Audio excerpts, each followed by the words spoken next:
Cool. Just 5 minutes late, and I've never finished on time ever, so let's go ahead and get started. Thank you for coming to Up Close and Personnel, a talk about physical, wireless, in-person social engineering attacks, stuff that has to take place pretty much on-site showing up. I love the background we have here because it's like we're presenting from like the zero circle of hell, Milwaukee, Wisconsin.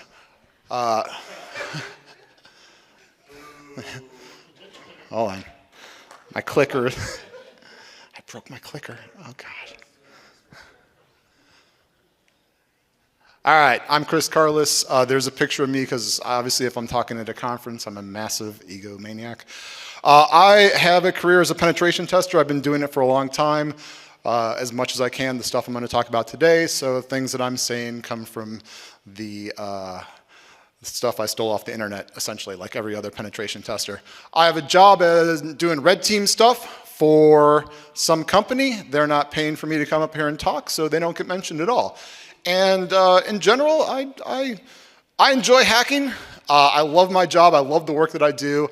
And it's a lot of fun to be at a point where I can come and speak about stuff and with luck, maybe, somebody will learn something new that they didn't already know. That's always nice. All right, what are we going to talk about at this talk? Let's just pre-cap, essentially. Physical security, wireless security, in-person social engineering. Generally the bottom rung. Like, just do a quick survey. Any operators in the room do this type of testing already? Oh, look at all those zero hands. Anybody's organization saying like, all right, fine, yeah, one. You don't count. Anyone's organization saying like already do this type of testing. They do Wi-Fi testing or wireless testing. If you're not answering questions at a hacker conference, that's good on you. If you're doing physical security testing, it's something that we know is an issue. Like, knowing that your company doesn't necessarily test for this stuff, have you at your place of business seen things, noticed things about the wireless, noticed things about building security, and you're like, yeah, that could be better.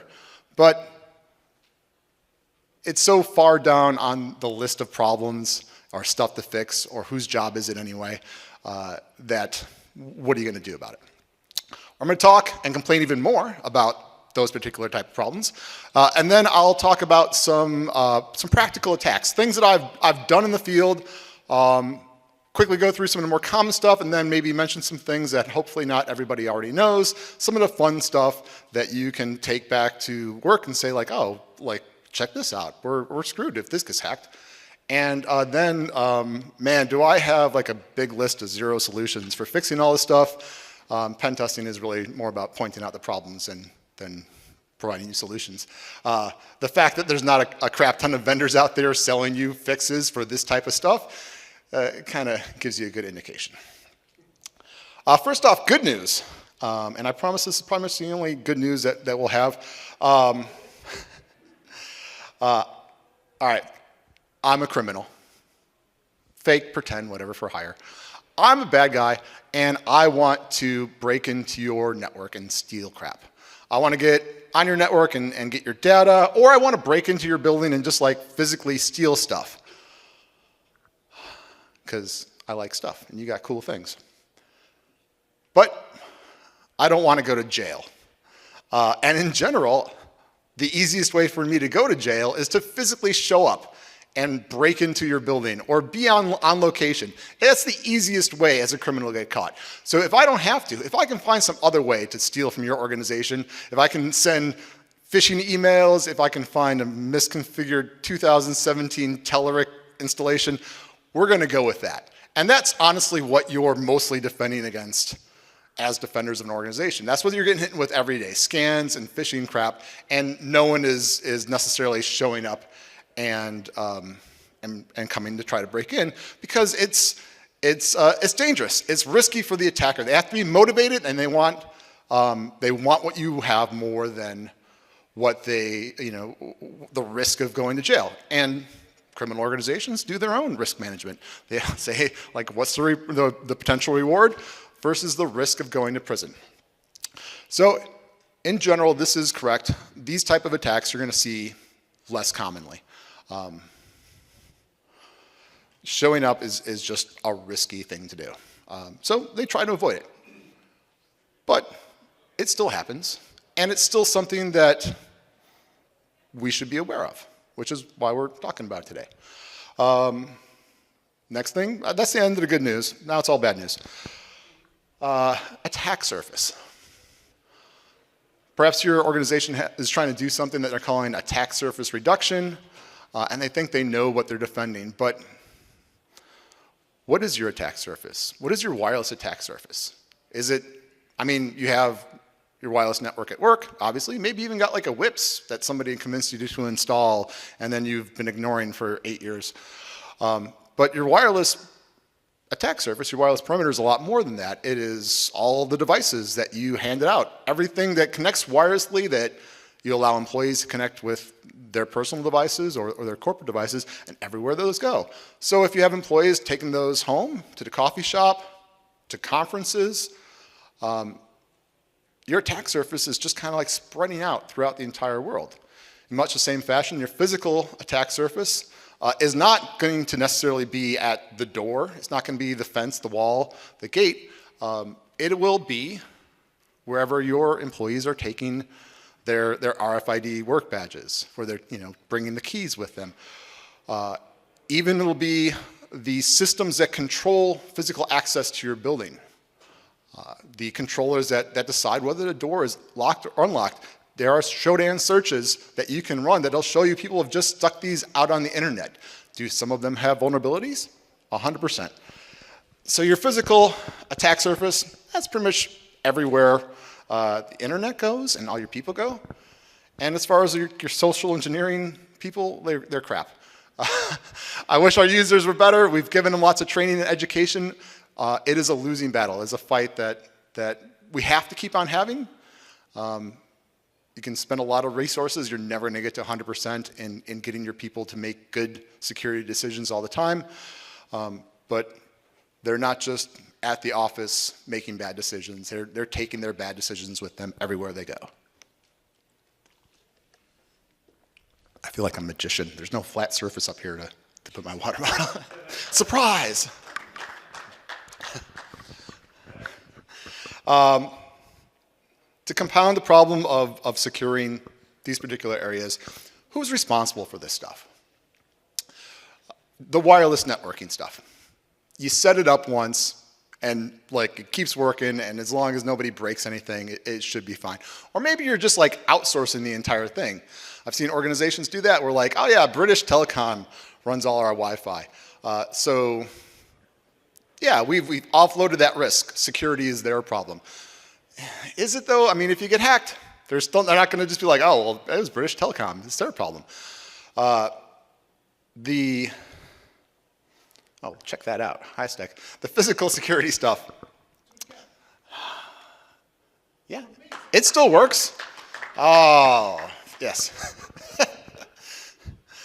Physical security. This is especially tricky because in information security, we have, as part of the things we need to do, we have to protect our network from access on the physical side. That is one of our jobs. That's one of our roles. But also, generally, there's an entire other team. It might be a physical security team. It might be the facilities team. It might be your landlord, because you're just renting this space and you don't actually have control. So the property management team might be in charge of like physical security. And in general, those people don't like the idea of like, yeah, let's have some hackers come in and tell me how I'm doing my job wrong. If you're looking to make a political fight in your organization, just get a physical pen test without giving anybody else a heads up, because they love that. So you have a responsibility to protect the network, but you don't necessarily have any actual ability to affect change on the physical security side. You just have this risk sitting out there you can't do anything about. And since apparently this business is a hockey team, because I was picking out silhouettes, the people that you have to try to protect your network, end user education training, Not a lot of it really focuses on picking out weird people inside the building. It's probably something that's mentioned, but oftentimes that kind of gets shoved off to HR as like a let's manage this risk kind of thing and make people do a checkbox training every year, or onboarding and saying like, hey, make sure you wear your badge in a visible position everywhere you go inside the building, and then you look around and nobody's doing that. So this is putting your network and your systems at risk, but once again, is it really your responsibility to hammer on these people, and how much of your money and time are you going to spend doing so? And speaking of money or time, when you go to the boss and you say, hey, I saw this talk at CypherCon, this guy was very passionate and seemed to say a lot of mildly interesting things about physical security or Wi-Fi or check this out. Ultimately, it's like, all right, yeah, I get it, but why should I spend money on this? It is unlikely. It's managed by those other teams. Like we'll let facilities deal with making sure that the doors actually lock. And then making it especially hard, they're not necessarily going to have some vendor buddy that they know from the last 3 gigs that they worked at who's going to come in and sell them a $40,000 solution that will solve all these problems with the magic of AI.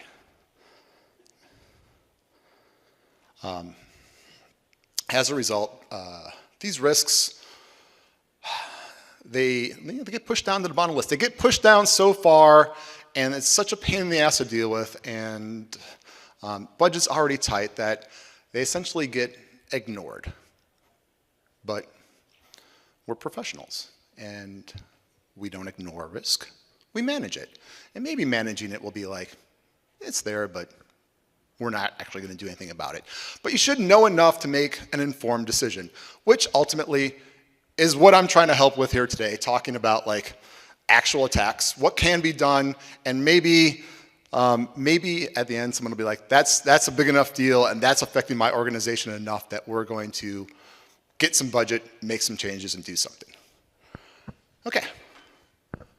That was pretty much the let's not talk about attacks, but let me complain about the general culture and of security in our industry, which is, I think, a key part of almost every security hacker talk. Let's actually talk about some attacks now. I feel like secret water drinking. Oh, oh, that's delicious. Okay. Every appearance on stage. Attacks against wireless. I'm going to do a fair amount of generalization here because I don't know what your wireless networks look like. And some talks we talk about will be, some of the attacks that I speak about are going to be more general, and they're pretty well known. So we'll just mention them, and then hopefully we can spend a little more time on some of the fun stuff. But possibly at your place you have some of these networks. You have an open network, which the open network is there for guests. It is also there for maybe your employees to connect their corporate devices to because they think it's less monitored than the actual corporate network. It is, of course, unencrypted. Anyone can generally join and run fun tools like Responder to try to capture creds. And you ultimately just kind of like hoping that everyone got the configuration set up right to make sure that you can't just reach the corporate network from the open network. It happens, even today.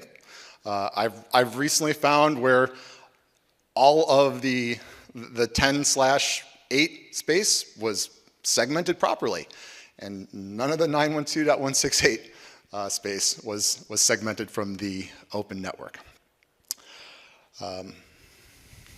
WEP. Nobody's here running WEP. If you're running WEP, then you got some like weird old stuff that only runs WEP. And this is how it's going to show up in your report. It's just like, why are you still doing this? It's been hard broken for like a decade plus now. So if you're running WEP, you're probably already doing some wireless work, or it's just a surprise and you don't know, you got some manufacturing plant somewhere, and one day you're going to be walking around looking at your phone and you're going to see a WEP network and you'll be like, God, I hope this is not me. Obviously, cracking WEP is every YouTube tutorial on Wi-Fi hacking starts with like, let's crack open WEP. WPA pre-shared key. These are great. You can pick a strong, complex password that you rotate like clockwork every decade, and it makes your network secure. There's encryption and stuff like that. There are attacks. It used to be an attack where you had to capture someone authenticating to that network. There'd be a handshake. You could capture that, attack that offline, trying to recover the plain text password. A few years ago, there was an updated attack where you could, depending on the system and configuration, target wireless access points directly and receive essentially what you needed there to crack the pre-shared key with that information. Still very popular. A lot of guest networks are moving to this kind of thing. But essentially, you're relying on some human picking a strong password and that it's not on somebody's word list, and that it's shared in a secured fashion, and that it's rotated on whatever level of security meets your organization. Which honestly doesn't cut it for most businesses, so they use WPA EAP, which is a framework. And now you're using EAP, so things are secure. EAP is a framework. It has over 40 different types of authentication options. I'm sure you all went through those and determined which was best and most secure for your organization. And even when you say like, yes, let's use that one, it'll run through a list. Like, here's my preferred way to authenticate. But if the client device can only handle this and like, hey, it's on both our lists, let's like make that happen. So it's possible that your EAP network could be using just sending plain text creds across wireless.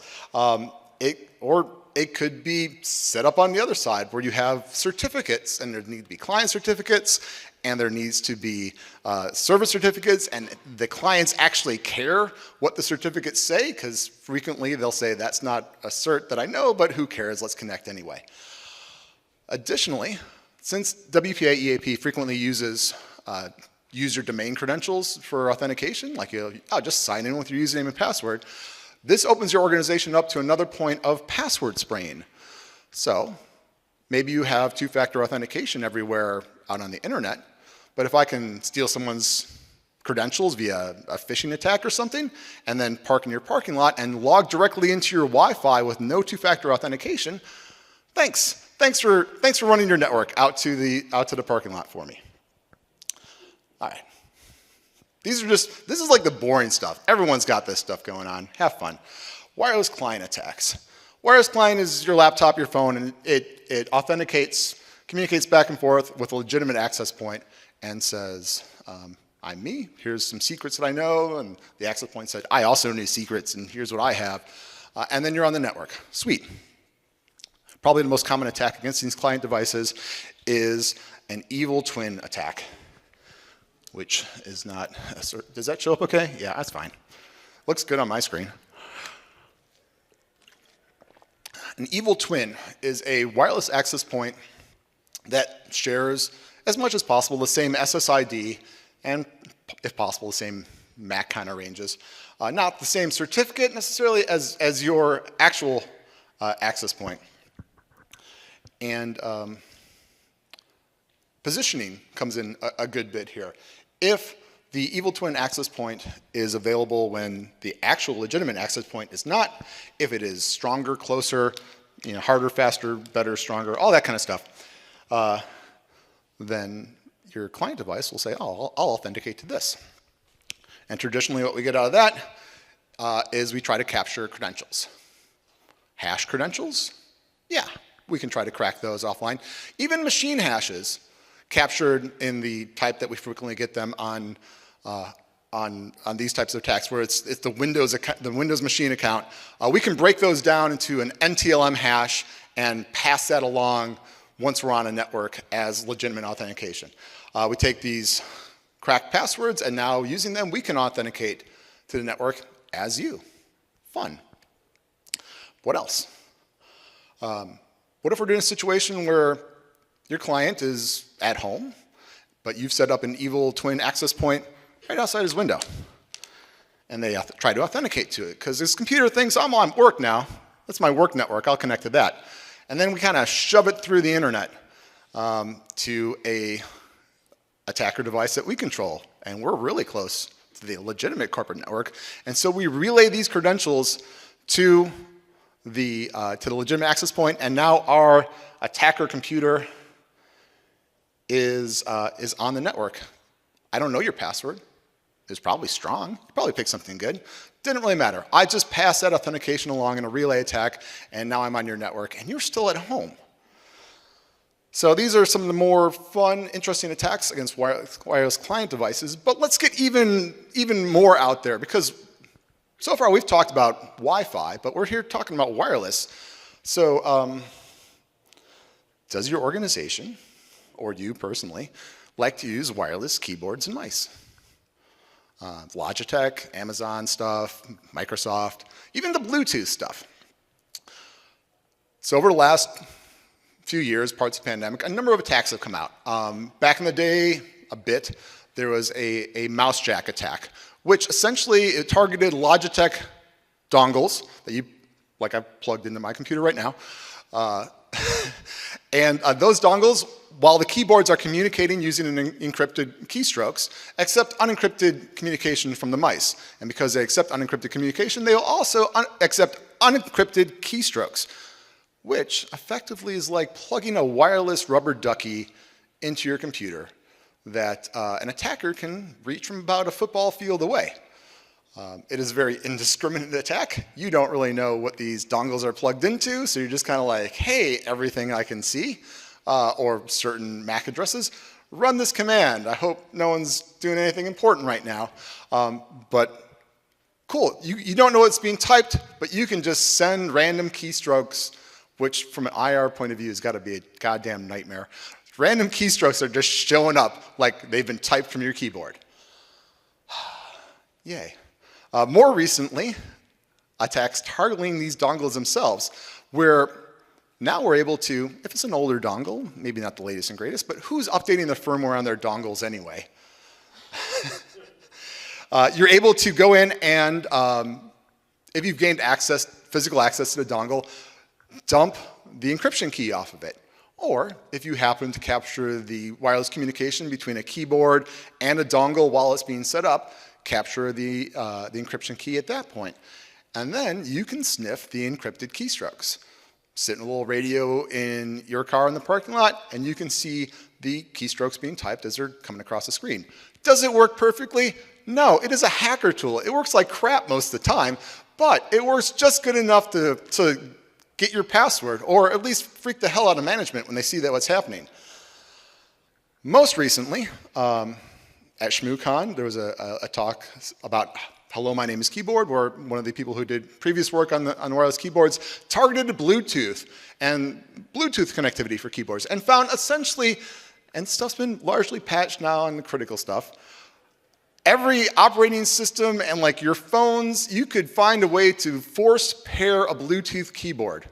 So you have your Linux box sitting there, Bluetooth is on maybe, I don't know, and something's just like, hey, on the keyboard, I'm too dumb to figure out any of these like clever like prove I'm me type of authentication, so just connect me. And then Bluetooth's like, yeah, sure, go ahead. We need operability more than security.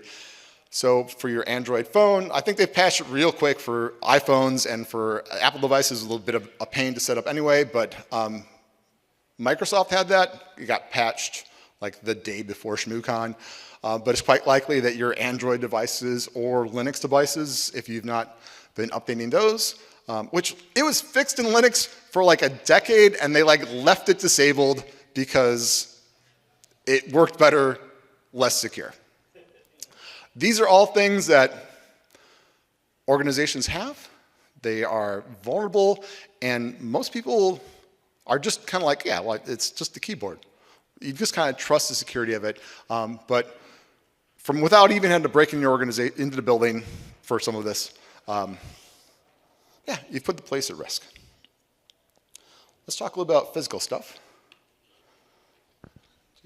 As I look at the time, oh, I got plenty of time, kinda. I got enough time, yeah. So physical attacks. Talk a little bit about bypass versus defeat.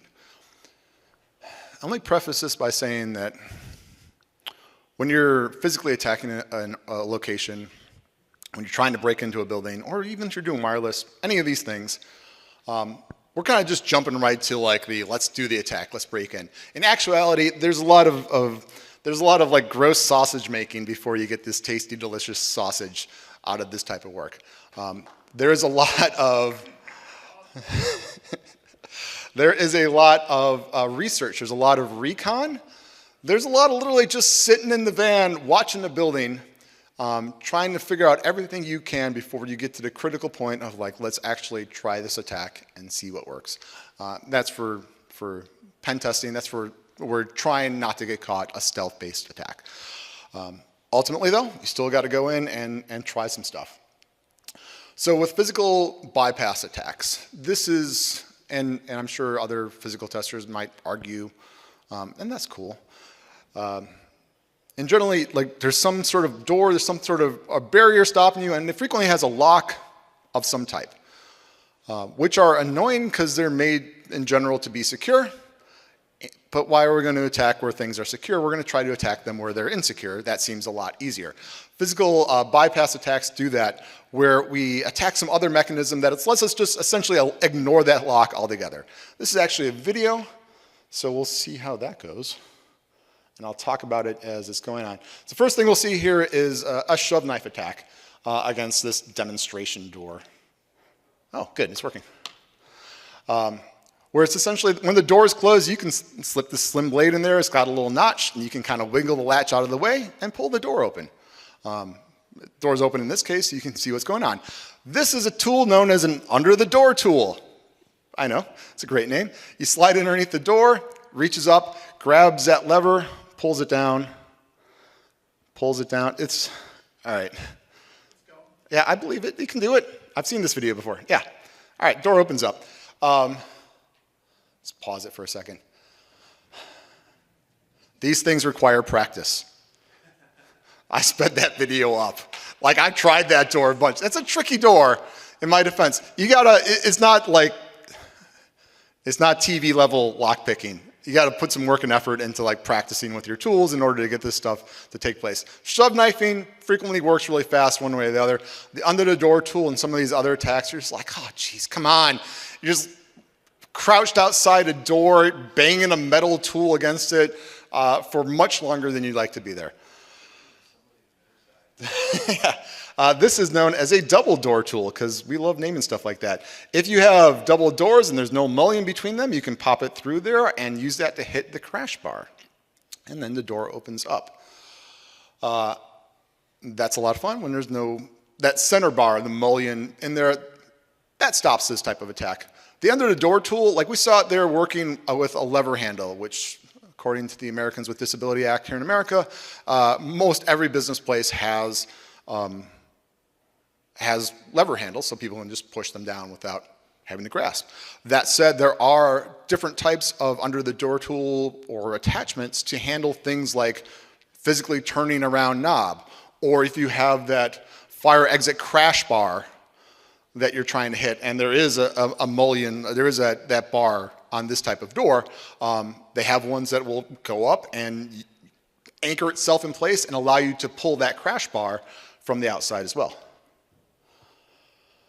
What else? Oh, a shim, which is essentially just like the shove knife, except the door swings the other way. It's a thin plastic shim. You pop it in there and push the latch out of the way. Yes? Okay. And then the door opens up. And you can probably see, well maybe you saw, when I opened that door up, that badge reader started blinking because I just forced that door open. The door knows it opened up, there's a little sensor in there, and it knows there was no badge. And so an alert just went up in a security monitoring tool. And when you find that tool and you look at the alerts, there's about 4,000 of them and no one has ever acknowledged them ever. Because forced doors or doors held open too long happens all the time. The shove knife attack, this shim attack, are possible because of either improperly installed latches. There's that little extra plunger on your latch, the dead latch plunger. When your door is installed correctly, and the door is closed, that latch is pushed in, and it stops this type of attack. Doing that correctly, especially with older buildings, is tricky.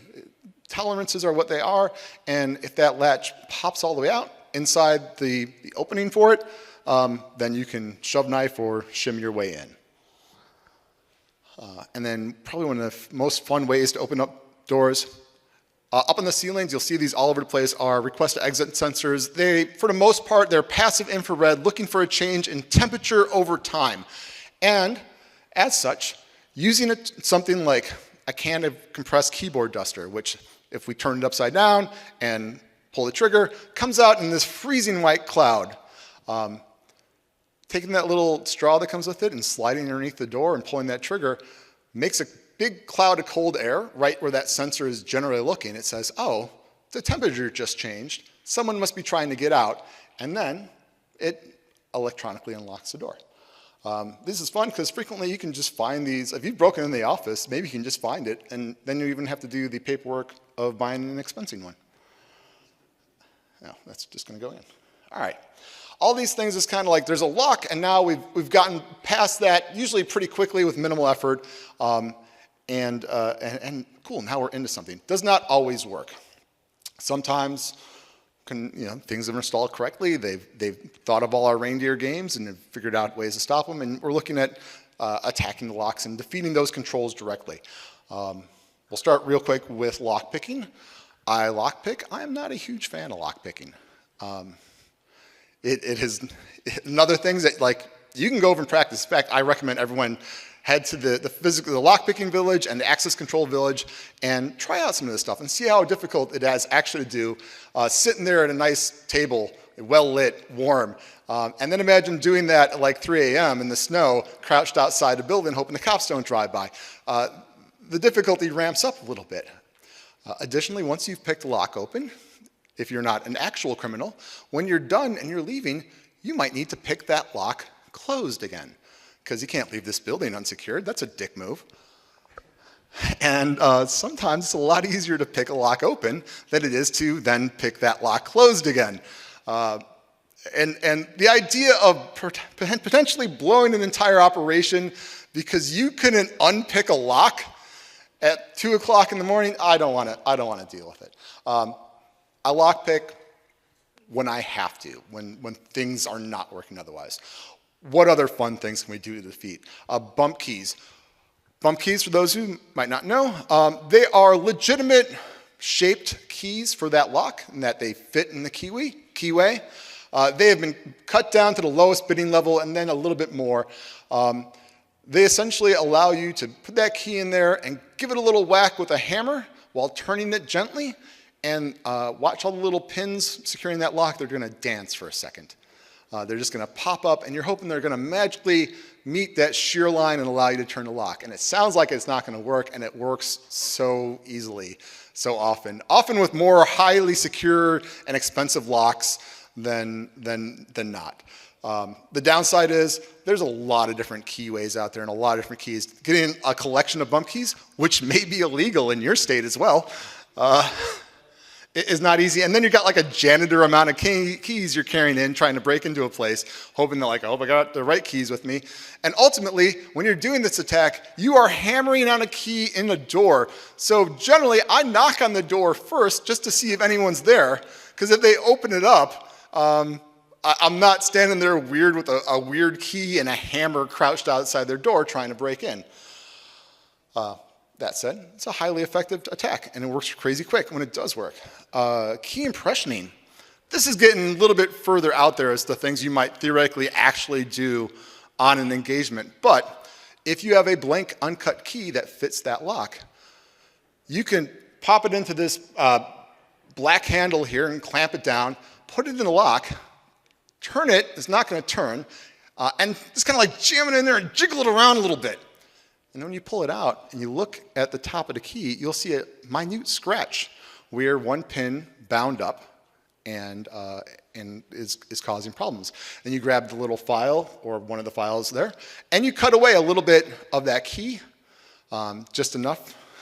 And you pop it back in there, and you jam it around again, and you see, where is a scratch now? And you keep on doing this until you have a functional key for the door.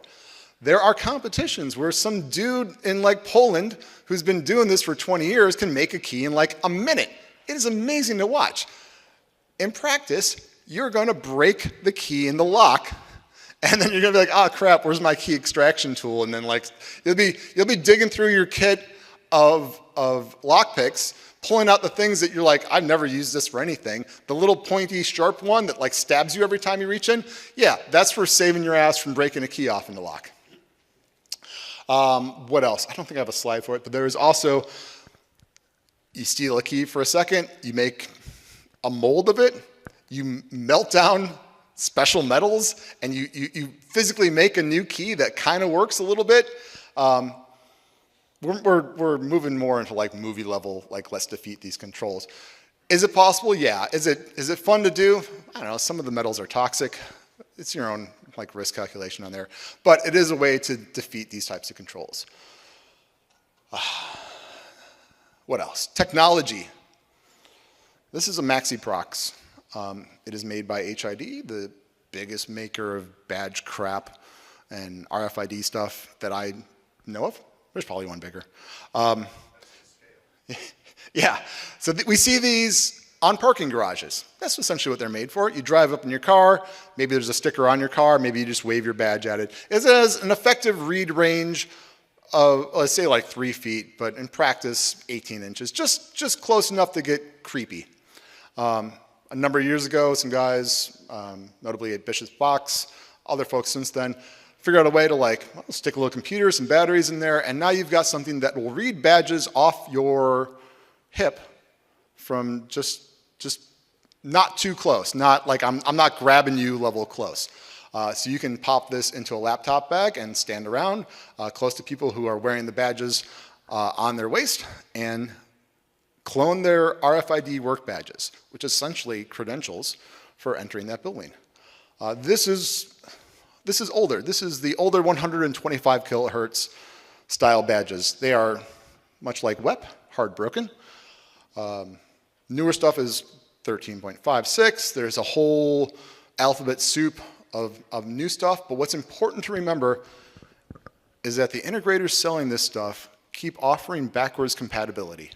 So even if you got the latest and greatest badge readers at your office, it's quite possible the badges that they are reading will still respond to the old MaxiProx readers.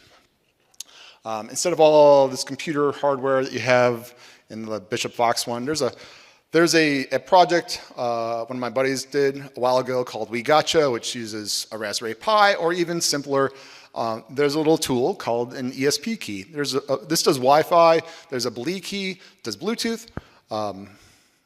It is set up with a Vampire Tap. It is made to connect to badge readers. So either the one in your laptop bag for stealing badges, or if you approach the building and you can just unscrew the bottom one a little bit and pop it off the wall, you place this on the wires, connecting it to the rest of the system, the door controller, and it captures the traffic after the reader has read it and is sending it off for yes or no, let's open up this door. You close everything back up, and then people legitimately badge into there. The badges get stored. You can connect it to this device via Wi-Fi, that it's running its own little access point, or Bluetooth if it's the Bluetooth version, and get those badge numbers off for making your own functional clones of those badges. Or you can even have it just replay the information it captured, which is handy because if you have one of those badge readers where you're like, oh, it says ultra secure, so we put a pin pad on here too, those pin numbers also get captured. So you can get the badge number and replay that, and then like, hey, also replay that pin that they entered to gain us entry into this building. On the downside, every badge reader out there has a tamper sensor in it. On the upside, they're not necessarily always hooked up. So maybe taking one off the wall will set enough alert. Maybe it'll be one of those 5,000 alerts no one's ever looking at, but also maybe it won't. It's kind of another like risk-reward type of situation. Almost everywhere, stateside at least, are using still badges that are vulnerable to capture and making functional clones of them. When you capture these, you don't necessarily know who they belong to. It's just numbers. So I don't know that it's Johnny's badge or it's Robert's badge. I just know where and when. If I can get a picture of your badge and see your name on it, that's handy. But essentially, who knows? Cleaning crews make great targets for this because they generally have pretty broad access and aren't on the top level cybersecurity awareness-wise. Finally, there's the improvised stuff. Oftentimes, like I said, you're doing a lot of research recon. You get there and you're like, I think I can open up this door. I just need like a 4-foot piece of metal that's bent kind of weird in a couple places. And he's like, let's head to the hardware store. The weird stuff. You buy some copper wire and you make yourself your own little under the door tool. You buy some campfire marshmallow toasting forks and now you bent them up and they're a double door tool all of a sudden. The things that you have to make and come up with, part of the fun of doing this type of testing. Okay. There's a little segue now. Let's talk about this one here, because when you talk to people like, oh, I break into places, what do they say? They're like, oh yeah, you can just tailgate right into my office. Yeah. I like to draw a little distinction, personally, between tailgating and piggybacking. For good reason. I'm not even going to argue which one's which. We'll just leave that as an exercise to the listener. In this situation, we have a legitimate employee, and they've gained access to that door, probably using their badge, whatever, and they're walking away, but the door closes slowly. Just, it doesn't swing shut very fast. You got a bit of time. And so, unbeknownst to them, someone walking behind them, approaching that door, is able to reach it and gain access to the building. The employee never knows. All right? Let's contrast that with someone's walking in, they badge in, there's somebody right behind them. They're a nice human. They're not a huge dick. So they don't slam the door in their face. They, like hold the door, like, yeah, we're all, back to the grind. We're all going back to work here. Obviously, they know. Like, it's not, like, you're not invisible. They know that someone just came in behind them, but because of social pressure, that's apparently okay. This is an easy hardware fix. This is a physical attack. You can fix that door pretty quick. Screwdriver. Make that be much less of a thing. This is a goddamn nightmare to fix. This is getting people at your place of work to be dicks to each other when they know each other.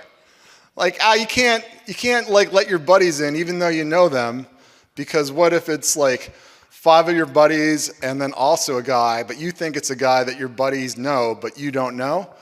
No. So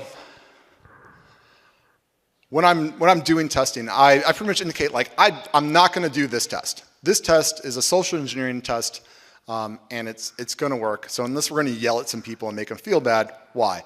I will do this test because I want to know if your doors are just installed dumb. Because, cool, now I can give you a recommendation of, like, have less dumb doors, and you're like, that was worth the money. All right. And that brings us into social engineering, or in-person social engineering attacks. In reality, the onsite, the research to recon, you are social engineering the entire time.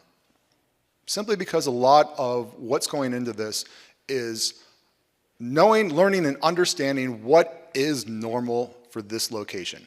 Because you are about to do some abnormal shit. And you want to minimize the amount of that as possible. So as much as you can, you want things to be normal. You want everyone to feel like, yeah, this is fine that this is happening. Nothing weird is going on. So if it's something like, yeah, this works, this should work everywhere. For example, we'll hear this a lot. Like, oh yeah, like the UPS guy can walk right. You get a UPS uniform and you're in that office, no problem. Yeah, maybe. But like maybe that place doesn't, maybe they use FedEx or DHL all the time, and having a UPS guy walking around, that'd be a little bit weird. Maybe it's weird. Maybe it does get you in the door dressed like the UPS guy. You know what's weird? The UPS guy crawling underneath the table in the conference room, that pretext broke down a little bit at that point. So generally, when I'm doing this type of work, I try to keep it as generic, like, I also work here, fellow employee. You don't need to worry about me as possible. It's harder at a small place where everybody knows each other, but for the most part, make it easy for nothing weird to be going on. Do I have a UPS uniform? Yeah, I look fantastic. I get in my own house with it, no problem. So if you can figure out what's normal for that location via research and recon, then some of these more complex pretexts may work. Otherwise, maybe you're just an employee who has a badge, so who's questioning what? Additional social engineering attacks we historically see is the USB key drop. Does any, like, this shit doesn't work. That's clearly a rubber ducky. Like, obviously it is. We've trained our users fairly well, like, hey, don't pick up random USB keys and shove them in computers. And God, you hope that's not gonna work.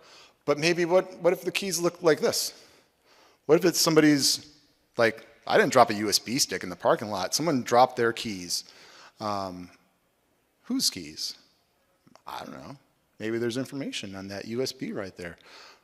Should we turn it in? I'll just check it out real quick and see that it's full of nightmares. Who knows?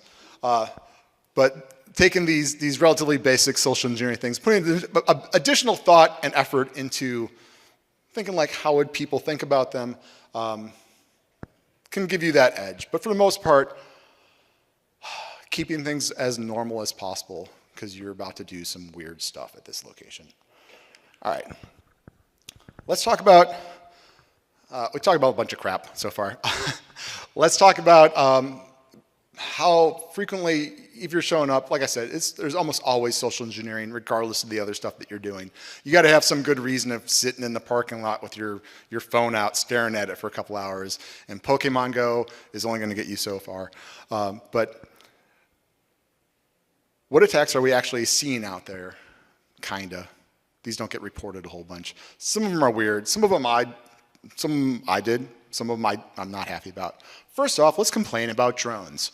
I've been complaining about drones for like 8 years now. 8 years ago, drones kind of sucked. They were loud, expensive, couldn't carry shit, and someone's like, we should use these for pen testing. And I'm like, no, you shouldn't. That's a horrible idea. And they're like, you're in charge of getting us drones. I'm like, God damn it, keep my mouth shut. But what happened, yeah, an actual criminal activity where some asshole landed a couple DJI drones on the roof of an organization with a freaking Wi-Fi pineapple, because he's like Wi-Fi hacking on hard mode, as that thing's ridiculous. Crashed one of the drones, by the way, but used these in an attack where like they had creds and they were logging in on the roof via Wi-Fi, having flown drones up there. So I guess drones will work. I don't like it. It seems like an expensive way to like lose your drone. But if that risk calculation for the attacker had just reached that point where like, yeah, Dimitri, we're going to use some drones. Good idea. Drones can happen. That's a lie. What? Wi-Fi pineapples don't work. I mean, They don't work. Nobody in history has gotten one to work. it holds the papers down on my desk, okay? Yeah, it's great for crashing drones. This is more recent. So they actually use an attack, we don't know yet, but on Twitter, back in February, someone posted this like, hey, someone like dropped a bunch of like Chinese internal government hacking crap on GitHub. And like a lot of usual stuff, you know, tools and whatnot, but also this. They made their own little Wi-Fi hacking device, and they made it so it looks like a battery. It can fit into a lot of things. There's a couple versions of it. A standard one could be a USB power strip, a battery charger, or just a circuit board that fits into something. Can crack Wi-Fi passwords. Yeah, these are. It's not like this isn't from a conference where someone's like, "Hey, wouldn't it be cool if we made one of these?" This is the Chinese government's instructions on how to use this thing. So is it being used? Probably. Are they building tools that are not going to use? I don't know. Here's one that I did recently against an organization. This is an emergency call box. You see them at large campuses, hospitals, universities, that kind of stuff. If you need help, you press the button and someone answers the phone, and then you say, like, I need help, and then, I don't know, stuff happens. The faceplates to these are secured with weird little proprietary screws. They look like little clover leaves. They're difficult to find, but not impossible. When you pop it open, you realize that they just ran like the internet. They ran their network out to the parking garage and gave it power over Ethernet and plugged it into this phone, which has a built-in like 2-port switch. And so if you also plug into this phone/switch, now you're on the internal network, which you're like, they probably segmented that properly, right? Realizing they're about to run the internal network out to the parking garage? Anyway, no, it's just flat network to everything else because this is the real world. So what do? On this test, I knew I could get into this box. I knew what their maintenance guys looked like because I'd been watching them for a while, so I dressed mostly like one of their maintenance guys. Popped open the box and put in a little Raspberry Pi computer. Stuck like a USB cellular modem on there, so I didn't have to worry about their egress filtering or anything fun like that. Sealed it all back up, and just for fun, just because I'm there, I also set up an evil twin wireless access point, captured a bunch of machine hashes, which we cracked to NTLM passable hashes, which were super convenient because, thanks to our Raspberry Pi and emergency call box, we were on the network. And things went downhill from there, as they usually do during a penetration test. Is your organization just running the network outside the building? Probably not. Are they running it to somewhere past on the outside of the badging security? Maybe. Is there conference rooms? Are there smart TVs? Are there something there? Where's your network drops actually going, and what do they provide access to? Okay, so a lot of bad news. And like I told you earlier on, I don't have a lot of good solutions for this stuff. Obviously, it says testing because I'm a penetration tester. I got a hammer, and every problem looks like a nail. But in reality, testing some of this stuff gets a bit tricky. Wireless testing. There are organizations out there, SecureWorks, that will ship you a box that does Wi-Fi testing for you. Are they going to do an effective evil twin? Are they going to do that weird relay thing through the internet? No. Are they going to look at your keyboard dongles and tell you which ones are? Hell no. Are they going to get like some of the low-hanging fruit and taken care of? Yes. So not every Wi-Fi pen test or wireless test is going to be the same. Some are just, it's tricky to do this stuff remotely. You have to show up in person to do these attacks. Physical security, as we mentioned, is frequently not really, like you're responsible for it, but you don't really have control over it.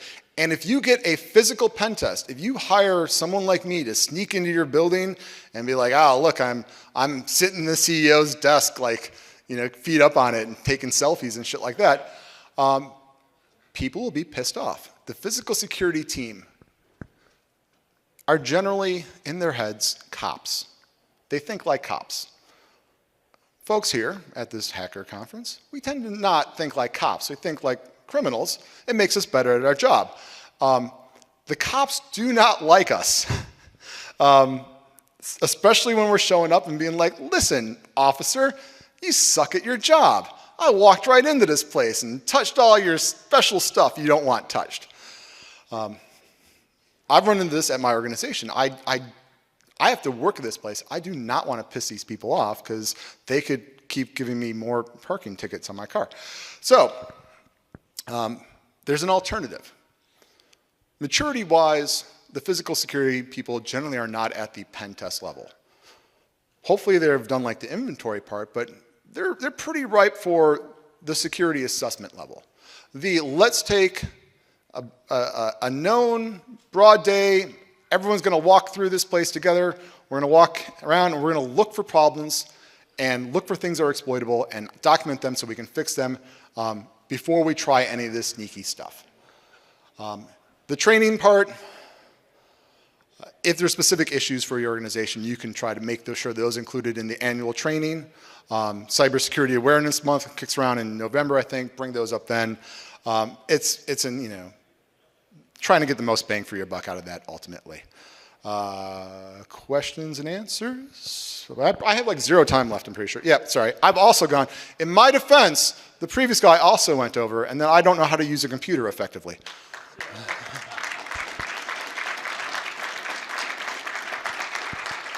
As you're all bailing out, I'll move past this because here's a slide of like all the tools and stuff, like links to it. If you want to take a picture, this is the opportune time to do that crap. I'll leave it up for a second or two for people to take out their phones. Like I said, check out the villages for trying out more of these fun things to do. And as the last thing, I'm going to mention BurbSec. I'm from the Chicagoland area. We do, at this point, weekly meetups. So if you're in Chicagoland on a Thursday, somewhere there's a bunch of security nerds hanging out at a bar talking, we will welcome you. There's no fees, there's no talks, there's no sales pitches, just come and hang out. We got a Discord, we got websites, we got all of like the things that real grown-up organizations have. Yeah, cake. Sometimes people buy drinks, it's fun. All right, thank you everyone. And thank you CypherCon for allowing me to ramble on for a set period of time.